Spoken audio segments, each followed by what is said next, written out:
Assalamualaikum warahmatullahi wabarakatuh. Perkenalkan, kami dari kelompok 6 mengenai perlawanan Aceh terhadap Jepang. Perkenalkan, nama saya Estelina Novi Andini. Saya Karisa. Saya Neng Sitianesari. Saya Riana Sipaprianti.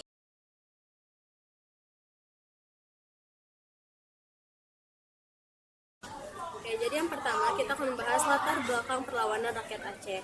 Pada tahun 1942, Jepang datang ke Aceh dan awalnya itu disambut baik oleh rakyat karena dianggap akan membebaskan Indonesia dari penjajahan Belanda.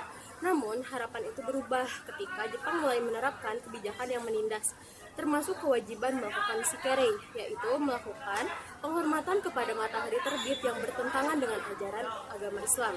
Kebijakan tersebut menimbulkan penolakan besar di kalangan ulama dan rakyat Aceh yang sangat menjunjung tinggi nilai agama. Nah, dari sinilah muncul perlawanan yang dipimpin oleh Tengku Abdul Jalil di Cotleng pada tahun 1942. Meskipun perlawanan itu berhasil dipadamkan dan Tengku Abdul Jalil gugur, namun semangat rakyat Aceh untuk melawan tetap menyala dan terus berlanjut hingga di berbagai daerah. Sikapnya yang melawan penjajahan bertumbuh ketika ia membaca hikayat Perang Sabi. Oleh karena itu, ketika ia menjadi pemimpin di pesantren, ia juga menumbuhkan nilai patriotisme kepada para santrinya. Beliau bersama para pengikut dan santrinya juga bersumpah untuk jihad dalam melawan perang. Ia lahir pada awal abad ke-20, lebih tepatnya pada tahun 1898. Untuk tanggal pastinya kami belum mengetahui. Kemudian beliau wafat pada 10 November 1942 pada perlawanan rakyat Aceh terhadap Jepang berlangsung. Selanjutnya ada lokasi dan waktu. Berlokasi di Cotleng, Desa Bayu, Lok Semawe, Aceh. Pada hari Jumat 10 November 1942.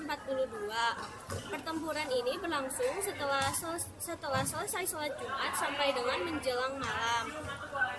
Perang ini juga disebut dengan Perang Bayut. Ada kronologi perlawanan Aceh terhadap Jepang. Pada bulan Maret 1942, Jepang menduduki Aceh dan mengalahkan Belanda. Kedatangan Belanda dan Jepang memiliki latar belakang yang berbeda.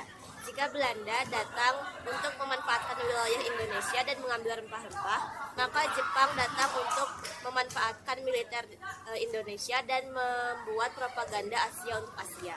Saat itu, Jepang datang dan disambut baik oleh Indonesia dengan menyelipkan panggilan sahabat jauh dan membuat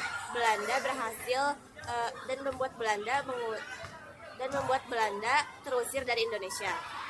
Jepang menghapus seluruh yang berbau Belanda dan mengeluarkan sifat asli seperti penjajahan yang lebih kejam daripada Belanda, yaitu Romusa. Pada bulan November 1942, perlawanan Pantor Labu dan gugurnya Tengku Abdul Jalil. Pada bulan November terjadilah perlawanan sengit antara rakyat Aceh dan Jepang. Karena senjata yang digunakan oleh rakyat Aceh masih tradisional, membuat perlawanan yang dilakukan oleh rakyat Aceh menjadi kalah dan membuat Jepang menang. Lalu pada saat itu juga Tengku Abdul Jalil tewas di medan perang. Lalu pada tahun 1943 hingga 1944, Jepang memperketat pengawasan di Aceh. Jepang mengawasi gerak-gerik setiap kelompok yang membuat dirinya curiga. Jepang menangkap perkumpulan yang membuat dirinya curiga dan tidak segan-segan untuk menculik tokoh masyarakat dan wali-wali. Pada tahun 1945, kekalahan Jepang dan Aceh kembali merdeka. Pada tahun 1945, banyak hal yang terjadi. Contohnya, tahun itu juga merupakan tahun Indonesia merdeka dan kekalahannya Jepang karena telah dijatuhkannya bom atom oleh Jerman pada dini hari. Yang selanjutnya itu akhir perang. Yang pertama, Jepang berhasil menumpas. Jepang memiliki persenjataan yang modern dan pasukan yang terlatih sehingga bisa menaklukkan perlawanan rakyat Aceh. Yang kedua itu perlawanan fisik gagal. Rakyat hanya memakai senjata sederhana sehingga tidak mampu menandingi kekuatan Jepang. Yang selanjutnya itu semangat anti Jepang tetap ada. Walau kalah, rakyat Aceh tetap menolak penjajahan dan tidak sepenuhnya tunduk. Dan yang selanjutnya itu adalah perlawanan berubah bentuk. Jadi masyarakat itu tuh melawan dengan cara menolak aturan, kerja paksa atau romusa dan kebijakan Jepang.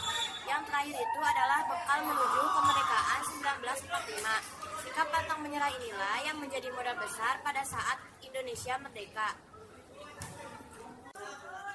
Sekian dari kelompok kami. Wassalamualaikum warahmatullahi wabarakatuh.